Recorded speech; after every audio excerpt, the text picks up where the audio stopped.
איזה אחת יום אחד נכנסת לחנות חיות, פתאום קולטת איזה תוכי מרחוק ככה מבצבץ.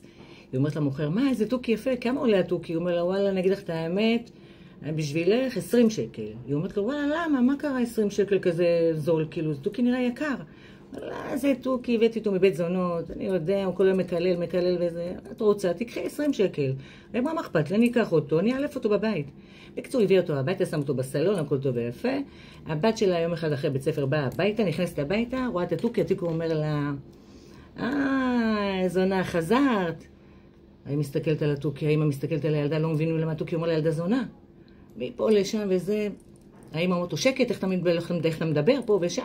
לא נורא, נגמר העניין. למחרת, דופקים בדלת, השכנה נכנסת, פתאום התוכי מסתכל ואומר לה, עוד זונה נכנסת, עוד זונה. האישה מסתכלת לו, נעים, השכנה, גם לה הוא אמר זונה, כל היום הוא רק אומר זונה, זונה וזה, הוא מקלל התוכי. האם נסה להשתיק אותו ופה ושם, לא הולך לה. לא משנה, באותו ערב הבעל מגיע מהעבודה, פתאום התוכי מסתכל ואומר לו, ערב טוב, יהודה.